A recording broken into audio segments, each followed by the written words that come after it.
Chapter 11. The next day after lunch I began putting everything together. I took the fan, blades, bolts, and the dynamo outside behind our kitchen and arranged them in a neat row along the hard, barren dirt. It was a wide, clear space to work, and the perfect place to build my machine, close to both my room and the kitchen, which doubled as my laboratory, storage, and work sheds. It was also the best place for shade. When the mid-morning sun was blazing, a big acacia tree behind the latrine cast a long enough shadow so I could tinker in comfort. Once the sun shifted in the afternoon, the kitchen provided good shade of its own. It was also the best place in the compound to receive the eastern winds that rushed over the mountains from the lake. As I began to work that afternoon, the Dawa highlands were wrapped in blue and looked quite majestic. The first thing I needed to do was connect the blades to the tractor fan, so I went to the kitchen and prepared my drill. I took the long nail with a maize cob handle and stuck it into the embers of the fire. Once it was glowing red, I used it to bore 4 holes in the top of each plastic blade, then 2 more holes down the center. This process of heating, melting, and reheating took nearly 3 hours. Taking a smaller bike wrench, I proceeded to fasten the blades to the tractor fan with the nuts and bolts Gilbert had purchased. We didn't have proper washers to help secure the bolts, so I spent the next hour collecting bottle caps outside Ofesi Boozing Center to use instead. "Ah, look," said one of the drunkards in the doorway, his corkscrew eyes ready to tip his body over. "The government is finally cleaning the roads. Hey, boy, how about a drink for an old man? I'm an orphan, you know." "Sorry, I'm busy." After I'd gathered 16 Carlsberg caps, I brushed them off and hurried back home. I hammered them flat and drove bolts through their center. They worked perfectly. I then wired 3-foot lengths of bamboo against each blade like bones for reinforcement. Once assembled, the wingspan of the blade system was more than 8 feet across. To attach the bicycle frame, I sat the rotor and blades atop 4 bricks, like putting a car upon blocks, so I would have room to work underneath. Now the challenge was to attach the bike to the blades. The bicycle was heavy and unbalanced, especially with the shock absorber jutting out from the sprocket. I managed to lift the bicycle up and turn it over to where the shock absorber pointed towards the ground, then rammed it into the center hole of the fan and blades. With the bicycle now balancing atop its shaft, I leaned under the blade system and slid the cotter pin through the other end of the shock absorber, locking it tight. I fastened the dynamo onto the bike frame so its metal wheel hugged against the sidewall of the tire. I then restrung the chain over the front and back sprockets, making sure it was tight and would hold. By now it was late afternoon, and the compound was virtually empty. My sisters were off running errands, and my father was at a funeral in a nearby village. As I worked, I could hear my mother's humming to herself in the kitchen as she prepared our supper, every once in a while whispering something to Tia Mike, who lay quietly on a pallet by the floor. For once, the radio was turned off, and I savored the rare silence and delicious smell of beans wafting from the kitchen. I had no interruptions. By the time I finished attaching the dynamo and the chain, it was too dark to continue. I drew a bucket of water from the well and heated it for my bath, then went into the living room for supper. My sister Rose had returned from the shops and saw me on the way. She and my other sisters were standing round the machine and giggling. "Well, we haven't seen you all day," said Rose. "People in the trading center were asking about you." "Your brother is a busy man," I said. "I told him you were playing with your metals to make power." "Something like that," I said, smiling. "Just wait. Soon you'll be in for a surprise, along with everyone else." After eating my supper, I went to my room, exhausted, and fell fast asleep. I was up at first light the next morning, ready to continue. I needed to figure out how to lift and move this heavy machine, so I took another long piece of bamboo and lashed it sideways through the frame with rope, making a kind of handle.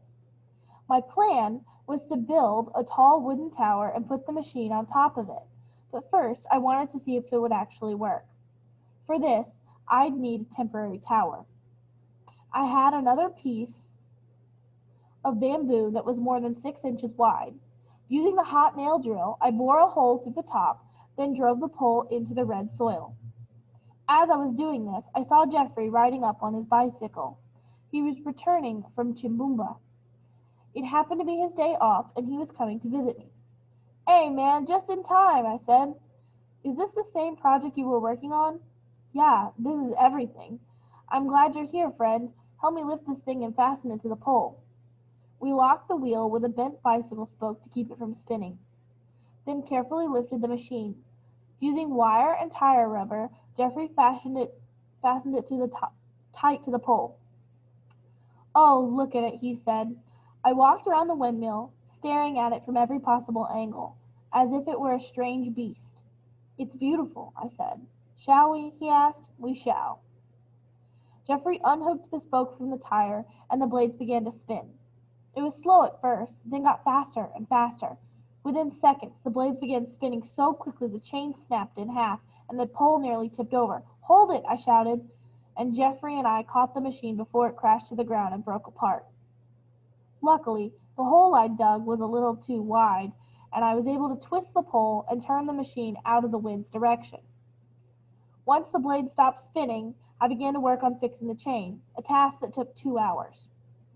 Part of this test run was to determine if the generator was producing enough current. To do this, I took the wires from the bicycle dynamo and jammed them into the AC socket of my father's 4-battery international radio. The wind spun the blades round again, and for the slightest second I heard music. It worked. But then the radio began pouring black smoke from its speakers and nearly caught on fire. "Oh no, your father's radio," Geoffrey said, looking around for my father. I was too excited to care. "Did you see that power, Geoffrey?" I asked. "Did you see it?" The radio blew up because I'd forgotten the dynamo produced 12 volts while the radio was only meant to hold half that power. Also, the wind spun the blades much faster than a person could pedal a bicycle, which caused a kind of power surge. I would have to figure out how to reduce the voltage. I had read about voltage and explaining physics, and luckily I had the book in my room. I was the only one who ever checked it out. I flipped back to where I had seen a particular diagram of 2 separate bulbs being lit from a low 12-volt AC supply, exactly like mine. The bulbs were connected by long wires. One bulb glowed very bright, all because of something called a transformer, which boosted the AC voltage and made it stronger. But the second bulb didn't have a transformer, so energy was lost along its journey in the form of heat as it escaped through the wires. This was called dissipation. Since energy is lost through wires when traveling long distances, I thought that perhaps I could use this idea with the dynamo and radio. I went back to my junk pile of radio parts and found an old motor, cracked it open, and took out the coil. I unwound the long copper wire and began wrapping it around a stick. I attached one end of this long wire to the dynamo and the other to the radio. After doing this, enough power was lost to play the radio without overpowering it. For 2 days the windmill remained on the pole, hidden behind the house and out of sight. In the meantime, Geoffrey, Gilbert, and I set out to build my tower. In the early morning we met in front of my house, grabbed an axe and pangas, and walked down to the blue gum grove behind Geoffrey's house.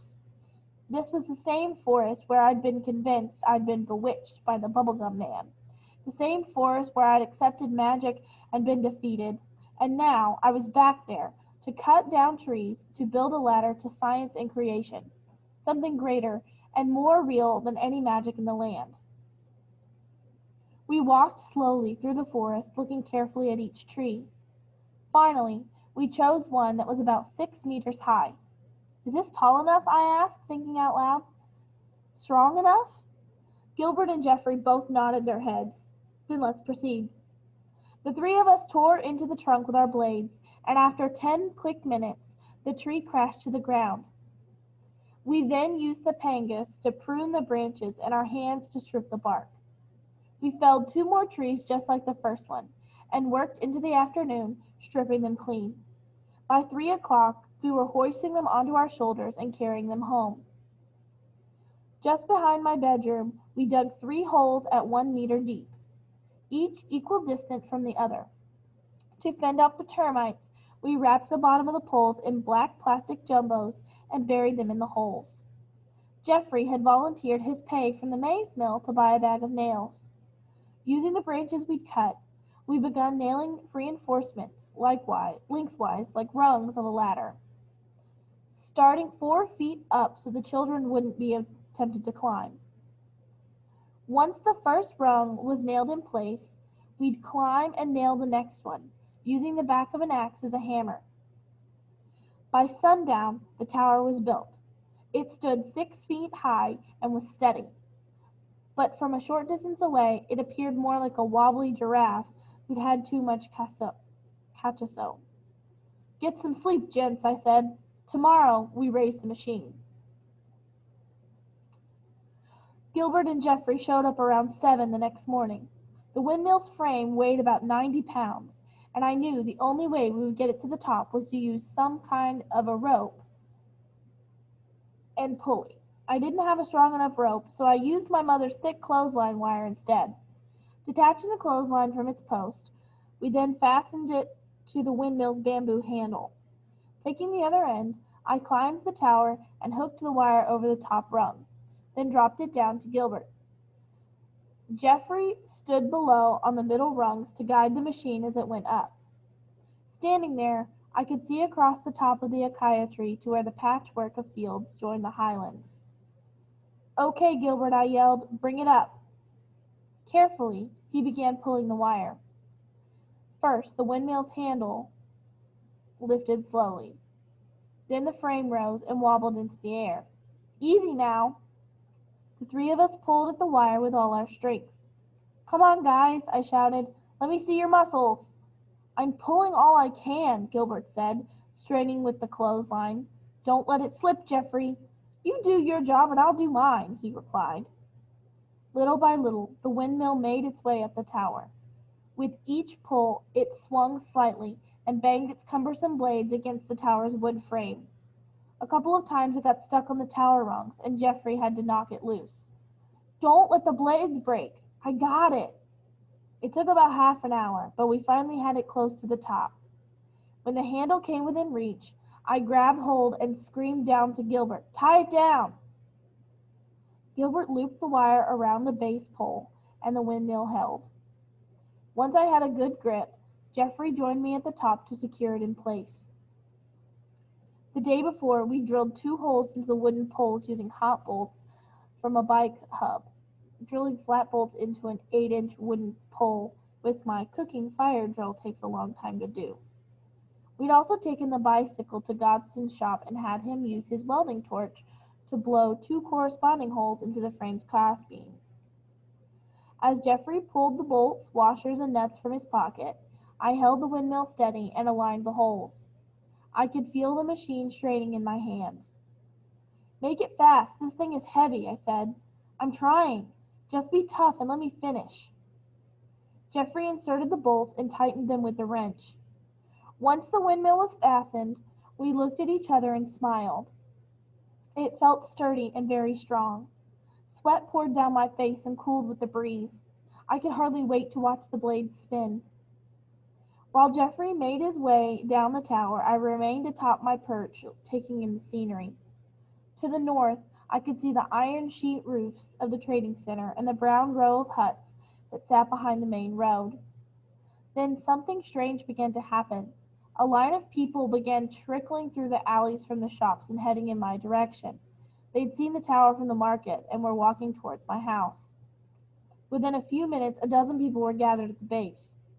I recognized a few of the traders wearing their round hats and robes. One of them was named Colino.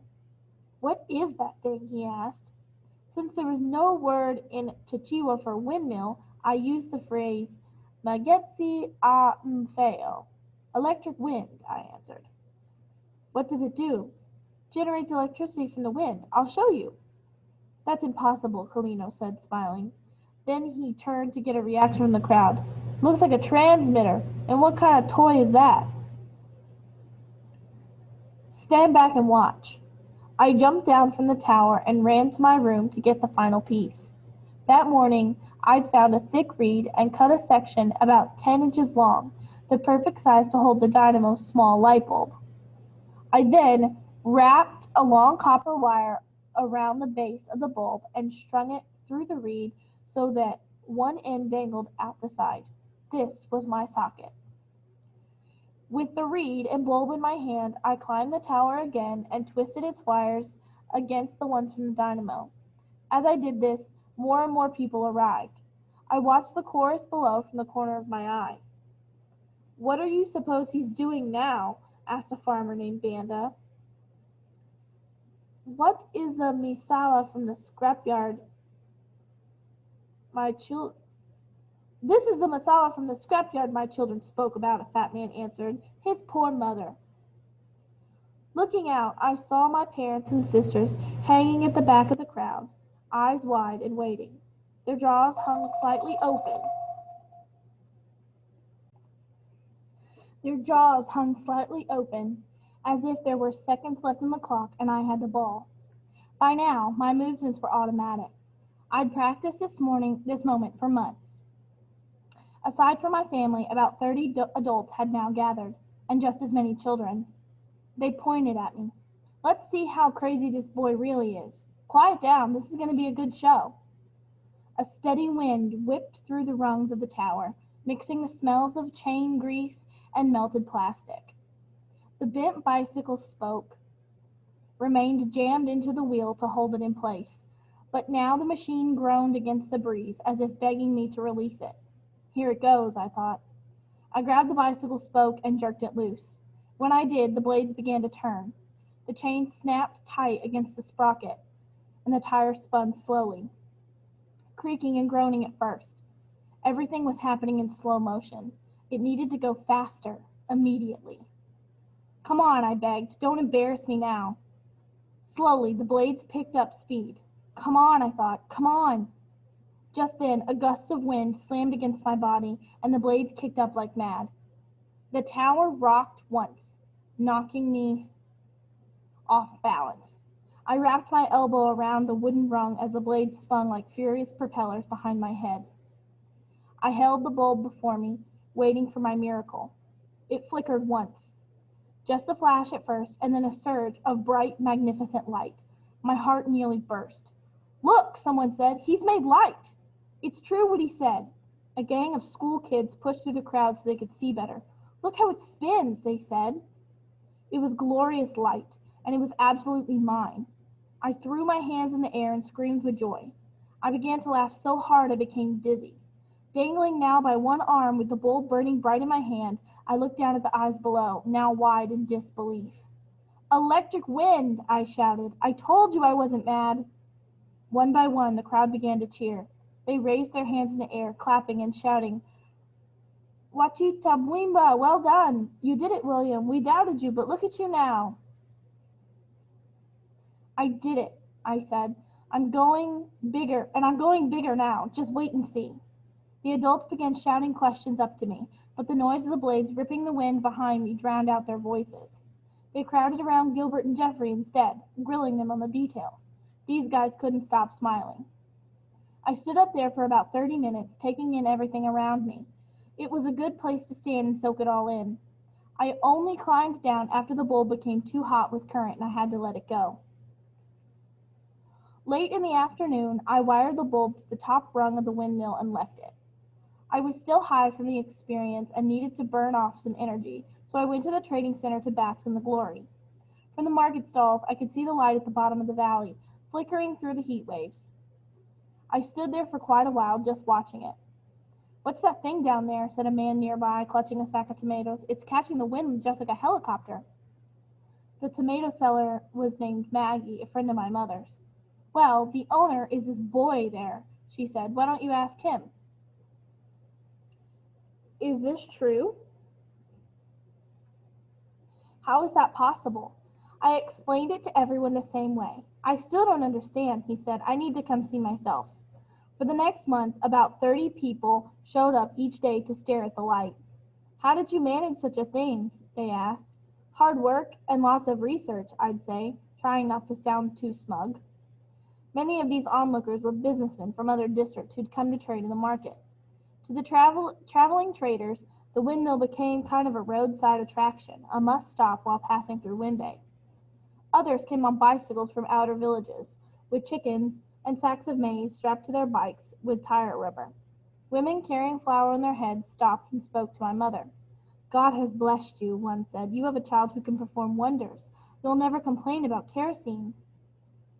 The men who passed through approached my father. "Your son made this?" "Yes." "What an intelligent boy. Where did he get such ideas?" "He's been reading lots of books. Maybe from there?" "They teach this in school?" He was forced to drop. He did this on his own. That month I was busy clearing the fields and preparing them for the next growing season, working each day with joy in my heart. If I was in the fields nearest the house, I'd pause in between swings of my hoe and just watch the blades spin. When I came home after work each night, my mother told me, "Many more people came by today. They asked a lot of questions, but I can't explain. I told them to come back." One night, while playing Baywo near the barber shop with Gilbert and Jeffrey, the charity center went black from another power cut. I quickly snuck home under the mask of darkness and connected the bulb, then ran back. "Oh, I hate these power cuts," a man said, leaving the barber shop covering his head with a cap. "Power cuts?" I asked with a smile. "What power cuts? Have you gents seen my house?" Mr. Ipunga leaned out his shop, still clutching his dead clippers. "I think you take pride in our power cuts just so you can boast about your electric wind." "Perhaps," I said. After a month, I started working on running the lighting into my room. I needed a lot of electrical wire to do this, and as usual, I had no money to buy it.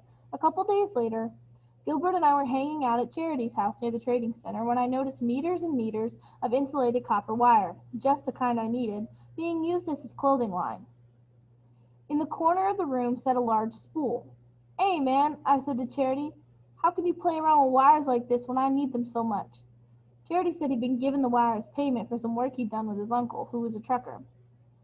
He'd give me a discount because I was a relative. I told him I'd have to earn some money first, maybe find a job in the market or something. "I'll go looking now," I said, but before I could get very far, Gilbert pulled out 100 kwacha and gave it to Charity. Just like that, I had 30 meters of wire. "This is just what I needed, Gilbert," I said. "Now I'll have lights in my room. Promise I'll pay you back." "Don't bother," he said. "Just put lights in your room." Once again, when all my hope was looking lost, Gilbert offered to help. I ran home from Charity's clutching the spool of wire. I flew down the trail into the valley, then stopped near a clearing of trees just before my house. I could see the windmill, its blades spinning furiously. My stomach did a flip every time I saw it. I then took a deep breath and continued home. I unspooled the wire from its wooden base and measured the distance between the dynamo and my room. Pulling out a few extra meters to be safe, I clipped it with my knife. With the wire in one hand, I climbed the tower. I unhooked the reed and bulb from the top rung, then pulled at the dynamo wires attached. I didn't want a shock, so I avoided touching both wires together. The wind was kicking up, spinning the blades so fast and close I was nervous they were about to give me a haircut. Finally, after some serious twisting and pulling, the wires snapped apart. I put the bulb and reed into my pocket, then twisted the new copper wiring to the dynamo wires, wrapping a black jumbo at the point of connection. I then climbed down. The roof of my bedroom was constructed from several blue gum poles supporting a sheet of black plastic and layers of grass thatching. Leaning a ladder against the outside wall of my room, I located the middle beam and wrapped it several times with wire, leaving about 2 meters to spare. I then hooked the end of the wire to a long bamboo pole and pushed it along the roof beam, under the plastic and thatch, and into my room. Once inside, I grabbed hold of the wire while standing on the bed, wrapped it around the beam above. When I reattached the reed and bulb, the light powered on. I ran to the door and slammed it closed, then marveled at the new electricity. My window was only a sliver in the wall, giving no real light. With the door closed, the light illuminated everything. I saw the piles of metal scraps in the corners, the random nuts and bolts and wire clippings strung along the mud floor. For once, I had my own private, lighted space. My sisters had seen me run inside, and now they were knocking and asking what was happening. Can we see it? Asked Doris. Come on in, I said. That evening I lay in bed and stared up at the bulb. It flickered yellow with the creaking sound of the blades outside, bright enough to see my hands and feet and the library books at my side. My parents and sisters all stopped by to see for themselves, squeezing into my tiny room to marvel at this new addition to our home. Look at William staying up past the dark, my father said. Congratulations, son, said my mother.